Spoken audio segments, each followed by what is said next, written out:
Get ready to move, get ready to groove. We're bringing the funk, gonna make you move. Life back system, it's time for change. Hey, good morning everyone. Coach Lisa Pickard here with you for an Daily Transformation course. And boy, we just came out of the wilderness and I smell like I came out of the wilderness. What is body odor? What is the fluid? What is the sweat? Where's this stuff come from? This is a fluid that your liver makes in order to keep your body functioning properly. It is always going through the toxins to get rid of them so that we don't have a buildup of bacteria. So my pronunciation is never correct, but I think it's pronounced acetus. And this is excess fluid in your abdominal cavity. And people go, oh, I have so much water weight. Well, actually, it's not water weight. It's an actual fluid that's full of bacteria and toxins because it's coming out of the liver. So when we have this particular issue, which could be known under several terms because those are symptoms, swollen feet, ankles, legs, thighs, really big hips, back of the arms, the face, underneath the eyes, this is all a backup of bacteria fluid. So this fluid is very toxic in our system. As a matter of fact, you can have a mild case, a moderate case, or what they call a large case. And the large case can be very hazardous to your health, leading to kidney disease and other issues.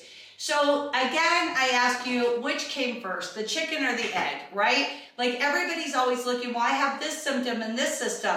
Doesn't that mean I have a thyroid problem? But what it means is that the thyroid has a problem communicating with your system, this huge highway internet system that is constantly working off the liver. So we look at this and we have uncomplicated and we have refractory. The two difference is that one is extremely easy to treat. We can get the body fluid, we can get it moving, we can detox the liver. It's kind of like the mild stages. But then we have the other side that is a lot harder to treat. As a matter of fact, it will come back on a regular basis. So it's difficult to treat. It has fluid in it. It's got a large distended belly. When it gets really, really bad, even your navel will pop out. So the beginning signs are just a little swelling and then it continues on. And quite frequently, just so you know, I'm going to go over it in a minute, the swelling has been there for years. You just never knew it. So now we have tight, really tight, like shiny, shiny skin, almost like a pregnant woman that's ready to deliver, that's gotten like 2 or 3 babies in there, and it just gets bigger and bigger, and it's very hard to touch. It is very painful. It's shiny, and it creates a lot of discomfort. It also creates a lack of appetite because it's squishing on the intestines and the internal organs. You also become very short of breath because the fluid is moving up into the cavity around the heart and all your other organs. So this would be the body, this is the belly here, and all the fluid is blue. Then we have the little brown spots, which are the bacteria, and then we have all the microorganisms, the cells, and everything else going on inside there. The other picture shows how it's been suffocating your intestines, your liver, and everything for a really long time, because it isn't until this is full that we start to see the protruding forward or the descended stomach. So from here, if we look at what causes the excess fluid, it's always basically a complicated story that goes back maybe 20, 25, 30 years ago of infection. So as an example, somebody could have been exposed to hepatitis C and never known it. You could also have been exposed to B. You could have had all kinds of complications from surgeries. You could have had bacteria. You could have meningitis. There's all these things that could have attacked your system. But what it really did was attack your hepatic portal in your liver. So this is what ends up being the most complicated part. The complications here is that you have a bacterial infection. So yeah, we treat it with an antibiotic and we get rid of it. But what happens if it comes back and you swell right back up? After 3, 4, 5 times of this, you start to get extremely frustrated. And that's when you need to look and see, well, what is the deeper root cause, right? So the doctor, you have to speak up for yourself and be a self-advocate. It also creates, one of the side effects or complication of it is malnutrition or malabsorption. So now we have this liver issue and we have the water issue, and the worst part is we're doing everything we can to get this flowing, and yet now our body is no longer absorbing the nutrients that it needs. So then we have that. We also quite frequently get gastrointestinal bleeding, which could look like it's colon. Maybe you don't even see it. Maybe it's a little bit in your urine, which would be your urea. This can also lead to more complications. Obviously, it always affects the heart because if you look over here, this would be your breast, this is your liver, this is your internal organs, and right up here is the heart, and the fluid is pushing on it. So this will also create high blood pressure. The higher the fluid goes, the higher the blood pressure goes because of how the portal's not working. We also get kidney issues because again, now we're over here on the side, one on the right and one on the left, and we have fluid around them, plus we have toxins. It's very stressful for your kidney to constantly have to get rid of this fluid. And you're like, well, why doesn't it just get rid of it? If it was that simple, none of us would have this complication. But the thing I want to bring to your attention is the function of the liver in this, because as you guys know, your liver gives you life, right? So the liver gives you life. This also it can happen from tumors, it can happen from cancer, it can happen from scarring of fibrosis and or cirrhosis, and it could be a cyst. Like there's lots of things that could block this little teeny tiny portal that is giving you life. And it's also giving you a lot of complication. And again, I did mention hepatitis. If you've ever had hepatitis, this is a side effect, but hepatitis directly affects the liver. So again, we go right back to that liver. Excuse me. The blood overflowing, creating higher pressure in the body, can also create higher blood pressure from the fluid on the heart. Okay, so what's the treatment, Coach? What do we do here? Well, the first thing you want to do is get your liver working. And sometimes that takes a while because we have to grow new liver cells past the cirrhosis cells so that we can get our life back.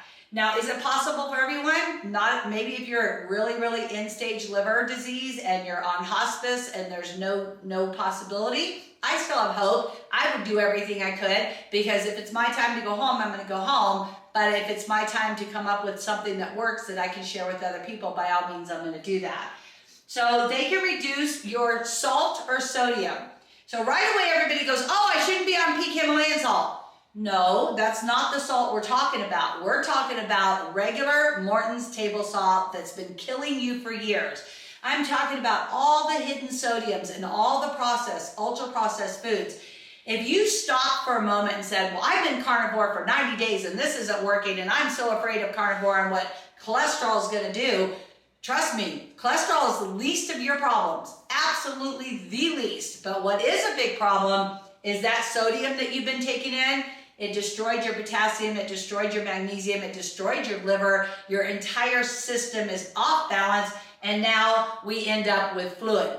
All ultra-processed and or processed foods, all those things that, grab a snack. I'm guilty. I am so guilty, not anymore, but I was.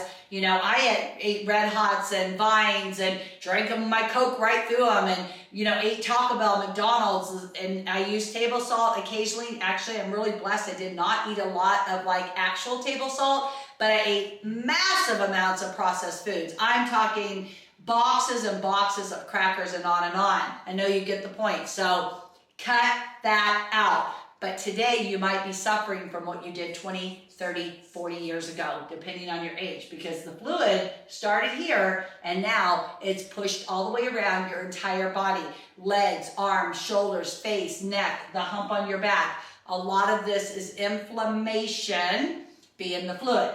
So from here, the next step the doctor typically takes, especially if it's in a life-threatening situation, they're going to put you on a diuretic. And they're going to make that water come out through the medication. This is a major win. And yes, if that is where you are, talk to your doctor and do that.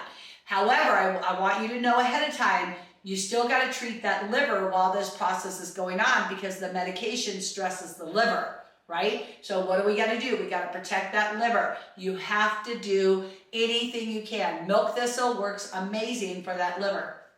You cannot, absolutely positively, if you have any signs of swelling, inflammation, autoimmune disease, thyroid disease, alcohol, I'm not really 100% sure why anybody wants to put a product that is so toxic that it kills you and it kills others in your body. So no alcohol. You don't want any sugar, no sugars, no hidden sugars, no stevia, no sugar supplements, zero sugars. Get away from that. No chemicals and no toxins. Now you're like, well, wait a minute. You've talked a lot about the chemicals in the air and we really can't avoid those. Well, that's truth, but we're cleaning the liver at the same time those normal chemicals are going in. But what I'm talking about is extra chemicals. What products are you cleaning with? What are you putting on your skin? What's in your hair? What candles are you burning? What sensates do you have plugged into your wall? These are all toxins that are going into your system, and your liver is already so stressed that when you're doing that, you're just making it have to try and figure out how to work harder. At some point, it's going to give up. So we don't want to get there. We want to change this stuff before we get there. And if you don't know where to buy your toxic-free, pretty much chemical harm, no harm at all, let me know. I will send you a link to the wellness store. It's absolutely fantastic, especially for the detergent. There's no bleaches, right? There's no chemicals. There's no parabens. There's no pathogens that are breaking up your endocrine system. This is all connected together, but the root is the liver. Because the liver stops processing what's going on, we start to get these other symptoms. Okay, at the end here, if you've done everything possible and there is nothing, they can move the fluid, they can even go in and they put a needle into the liver and they drain the fluid out. They can put a needle into your abdominal and they can drain that out. But if they get to a point that you're draining every 6 weeks and it's just not working, they are going to recommend surgery. Now, if you have fibrosis, cirrhosis, cyst, fibroid cyst, you have anything like that going on, sometimes that's really simple. The cyst is actually blocking the portal, the vein. And what they'll do from there is they'll just remove it. Sometimes they put a tip or a tube on it and they make it work again. Modern technology, you guys, is so life-saving, right? Just for anybody who thinks I'm against doctors, I've never been against doctors. I'm just saying you need to do your part and keep that liver healthy. So they would recommend surgery and the type of treatment or procedures that would potentially give you more life. Along with that, if there was no surgery options, they're going to move you to a liver transplant. If that's what it takes to save your life, of course you would go on the transplant list and you do have to meet the qualifications of being healthy enough to receive one. Now, I've walked several clients through this, especially a male client about 2 years ago who did really good for about maybe a month, 2 months, threw in the towel, went right back to alcohol, screw it, I don't care, blah, blah, blah. But even when he did the actions of getting his MEL number down, it stayed high and then it started dropping down. All the while he was doing the supplements and the hot water and lemon to bring his liver function up. So at some point it met together. He no longer needs a liver transplant. But is he healthy?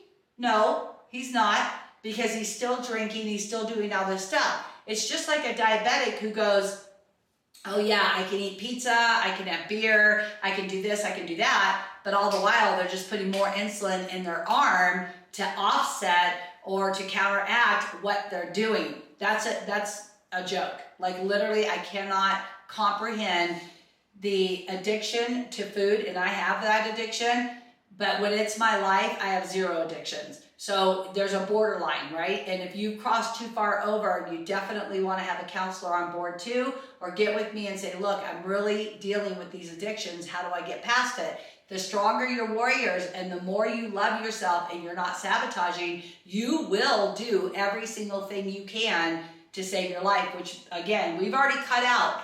You know, the bad salts, the sodiums, the packaged foods, the processed meats. We've done our best to get rid of all that stuff, and you might need to fine tune just a little bit more with chemicals and toxins. Okay, so what is the number one thing that we want to focus on that liver? And when I say detoxing the liver, it's not necessarily, you know, doing an olive oil detox, although that is very good. I'm talking about getting the inflammation down in the liver, so that what was swollen and blocking these portals is now open for the flow. So we have to get the inflammation out. Now, the first thing the doctor wants to tell you is to take some inflammatory drugs like Tylenol or whatever they are. That is going to work, but it's a temporary fix to a permanent problem. So we have to lower your inflammation. Lowering the inflammation comes from being 100% carnivore. Don't cheat. Do your exercise, follow the program, and all of this will fall into place. How long, coach, does it take? I really can't tell you that, you guys, because our cell development inside of each one of us is different. Hang in there, keep doing what you're gonna do, and the blessings will come back, because the testimonies and the scientific documentation is that there's a higher percentage if you do it than if you don't do it. So just keep that in mind. You're doing this because you want a better lifestyle. And we also want to clear out all bacteria in the liver. So if you're still taking in sugar and you're still eating moderate carbohydrates, maybe a potato here, some asparagus there, broccoli, whatever, you are, even rice, you are feeding those bacteria, because that's what they live on. The mold inside of our food, you've got moldy coffee, all of these things, you must treat yourself as if you're a queen every single day. You only deserve the best. This warrior wants the best, because that's what's going to get rid of all that bacteria, which we were talking about how the bacteria is all over here. And over there, you can also see it. You have your fluid everywhere, you have the liver, and then you have the intestines and the gallbladder, and it all becomes completely infected. So these bacteria cells and the bad germs are going to go in and wreak havoc on your system. IBS, diarrhea, colon problems, all of this kind of goes together. But when you go carnivore and you start to see your blood healing and showing better results, don't give up. Keep going through it. And I really apologize, and my heart bleeds for all of us who have to go through the difficult times, but stay steadfast. Know that you're going to come out in better shoes than if you go back. If you go back, you're going right back to the number one problem, right here, all this fluid. Okay, so what is the number one causes here? I want to look at the hepatic vein. So hepatitis C and B are really probably the very first most damaging to the liver. And liver cirrhosis comes from that. But fibrosis of the liver and fatty liver disease is now affecting little children who have never been exposed. And over the years, I mean, you could have fatty liver disease at 2 years old and never knew it, right? You were the chunky girl at school, you felt a little full, then you swelled up big time with pregnancy, you gained weight, you lost weight. These were all symptoms, minor symptoms, but symptoms that the liver wasn't doing what it was supposed to be doing. So cirrhosis is the absolute number one cause, and liver disease, the blood flow, and the portal being blocked. So we have to get that portal vein working. And then from there, we got portal hypertension.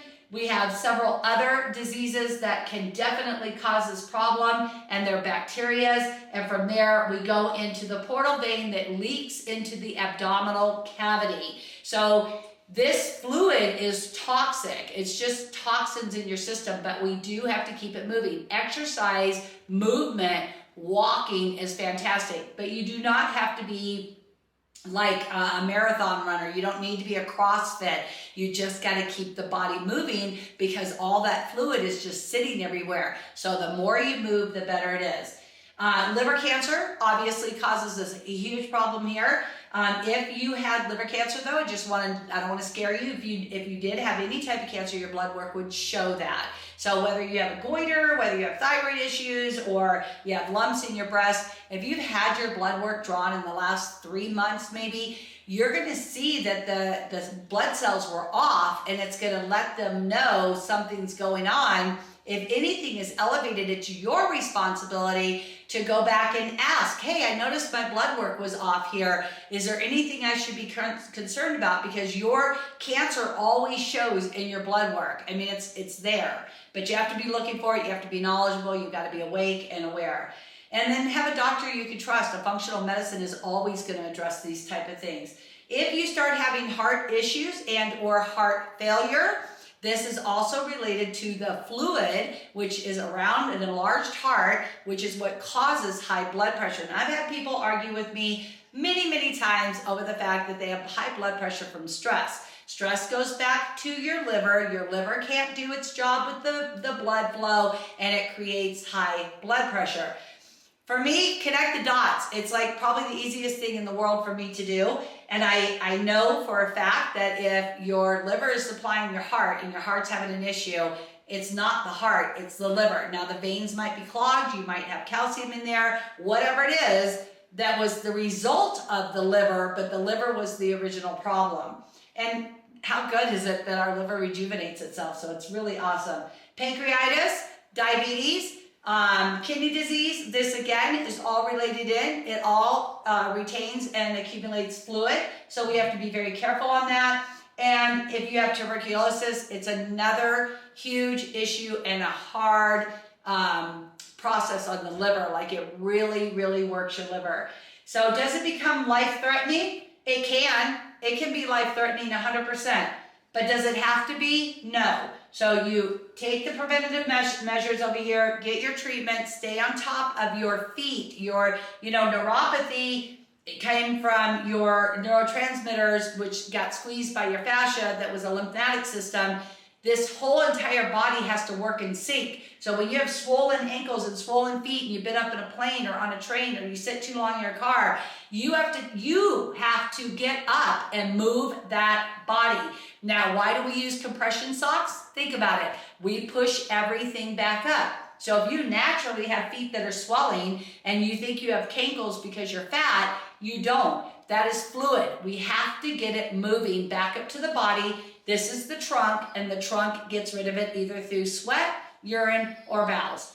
From here, can you heal the liver? I actually believe that the liver rejuvenates itself 100%, not just because I believe it, because it's scientifically proven.